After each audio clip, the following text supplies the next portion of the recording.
Welcome guys, कैसे हो आप लोग। तो गाइस ये है पल्सर NS 200 और साथ में है इस बाइक का यूज़र नवेद भाई का। हमने कंप्लीट यूज़र रिव्यू किया था जहाँ पे भाई ने सब कुछ डिटेल में बताया था, अपना फीडबैक बताया था, जो भी एक्सपीरियंस रहा पूरी राइड का, क्योंकि जनरली भाई लॉन्ग राइड करता है तो उस हिसाब से जो भी फीडबैक है एक वीडियो इसकी कंप्लीट हो चुकी है, आई बटन में वहाँ से देख लेना। अभी अपन क्या करेंगे, इस वीडियो में एडवांटेज और डिसएडवांटेज के बारे में बात करेंगे कि अभी तक भाई को इसमें क्या प्रॉब्लम लगी और क्या अच्छी चीज़ लगी इस बाइक की। और गाइस ये पहली बार है कि हम एक हॉल में वीडियो रिकॉर्ड कर रहे हैं, मतलब अंदर घर के अंदर रिकॉर्ड हो रही है वीडियो, तो वीडियो को लाइक जरूर करना, चैनल को भी सब्सक्राइब करना, बहुत सारे यूज़र रिव्यूज़ आपको मिलते रहेंगे। और हाँ, इसमें जो भी अभी एसेसरीज देखने के आपको मिल रही है, जैसे कि ये हो गया हैंड गार्ड, उसके साथ इसमें हज़ार्ड लाइट भी लगी हुई है, तो उनकी लिंक दे दूंगा डिस्क्रिप्शन में। और हज़ार्ड लाइट पल्सर NS 200 में कैसे इंस्टॉल करते हैं उस वीडियो की लिंक आई बटन में है, तो वो वीडियो देख के आप इंस्टॉल कर सकते हो। हाँ तो भाई अभी मुझे ये बताओ कितने किलोमीटर हो गए इसमें कंप्लीट अभी? 13,000 किलोमीटर। 13,000 किलोमीटर। तो 13,000 किलोमीटर में इसमें कौन कौन सी अच्छी बातें लगी? पहली बात बताओ, ये है कि हाईवे पे जो गाड़ी चलाते हैं तो एक स्टेबल रहती है, मतलब बहकती नहीं है गाड़ी वेट की वजह से, और हवा में मतलब जो इधर उधर होती है तो वैसी नहीं होती है, कि स्टेबल रहती है। अच्छा, मतलब हाईवे में जैसे तुम चलाते हो तो स्टेबिलिटी अच्छी, स्पीड में भी अच्छी स्टेबल रहती है, ऐसा कभी नहीं होता कि थोड़ा गाड़ी बहक रही हो? कभी नहीं होता।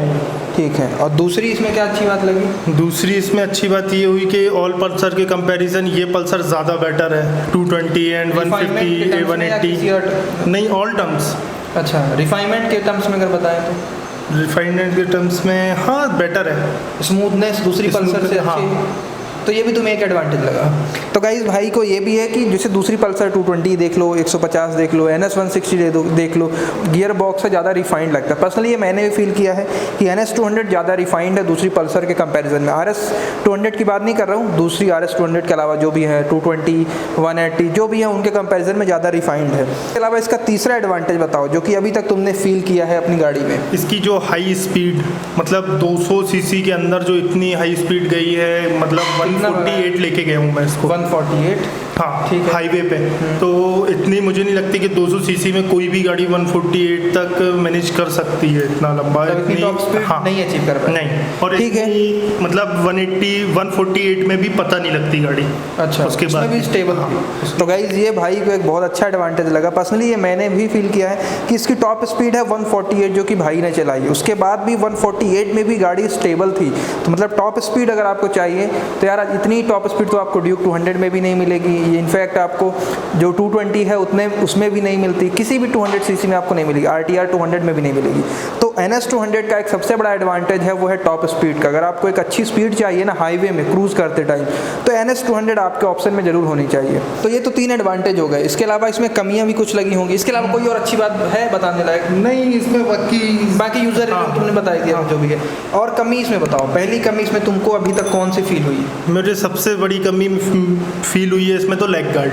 लेग गार्ड का क्या? लेग गार्ड की प्रॉब्लम, हाँ वो वाली वीडियो में बताया था, लेकिन मैं बता रहा हूँ सबसे बड़ी कमी लगी है लेग गार्ड। जो लेग गार्ड हमेशा उसके जो स्क्रू से रहता है वो हमेशा टूट जाता है। अच्छा, और ज़्यादा टिक नहीं पाता, मतलब लेग गार्ड जो है उसकी क्वालिटी अच्छी नहीं है।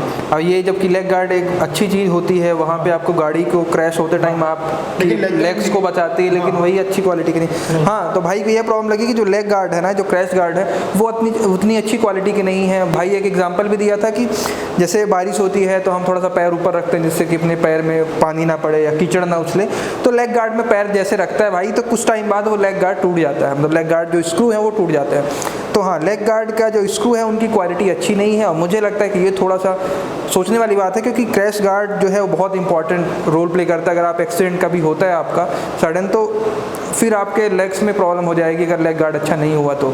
आपकी गाड़ी में अगर लेग गार्ड वाली प्रॉब्लम है, अच्छी क्वालिटी की नहीं है, अगर आपके पास NS है, आपने कभी फील किया है, कभी आपको दिक्कत हुई हो तो बता देना कमेंट बॉक्स में। इसके अलावा कोई दूसरी प्रॉब्लम बताओ जो कि तुम्हें अभी तक फील हुई हो। वो गैर की प्रॉब्लम है, जो आवाज़ आती है, मतलब ये है कि हाँ, मतलब अजीब लगती है। सभी पल्सर में हाँ, सभी पल्सर में होती है, लेकिन इसमें थोड़ी सी लगती थी बस, और कोई प्रॉब्लम नहीं है। ठीक है, मतलब बहुत बड़ी प्रॉब्लम अपन इसको नहीं बोल सकते। ठीक है, 2 प्रॉब्लम हो गई। इसके अलावा तीसरी प्रॉब्लम बताओ। तीसरी प्रॉब्लम सबसे तेज इसका इंडिकेटर का बटन।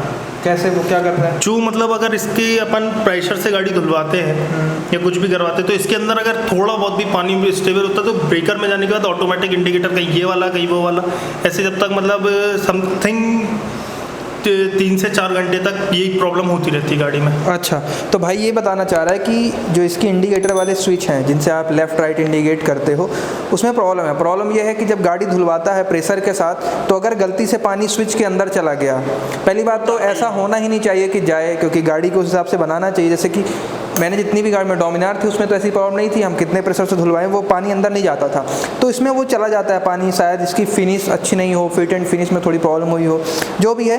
हाँ, तो उसके बाद क्या होता है कि बारिश होने के बाद, जैसे धुलवाने के बाद पानी जब इसमें अंदर जाता है, तो उसके बाद जब भाई गाड़ी चलाता है और ब्रेकर्स आते हैं तो इंडिकेटर अपने आप मतलब कोई ना कोई कभी लेफ्ट जलेगा कभी राइट जलेगा, और ऐसा 1-2 घंटे तक होता है जब तक पानी उसके अंदर रहता होगा, जो भी प्रॉब्लम है। तो ये प्रॉब्लम लगी भाई, क्योंकि इंडिकेटर की जो स्विच है उतनी अच्छी नहीं है, अपने आप कभी कभी वो पानी जाने के वजह से काम करने लगती है।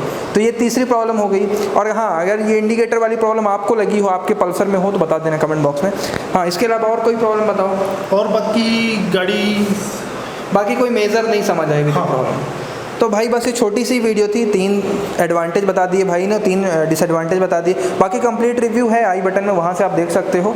और हाँ, वीडियो को लाइक करना, चैनल को भी गाइस सब्सक्राइब करना, बहुत सारी आपको वीडियोस मिलती रहेंगी गाड़ियों के रिव्यू से रिलेटेड, और नए नए वॉक अराउंड भी मिलते रहेंगे। तो बस मिलते हैं नेक्स्ट वीडियो पे, सी यू सून।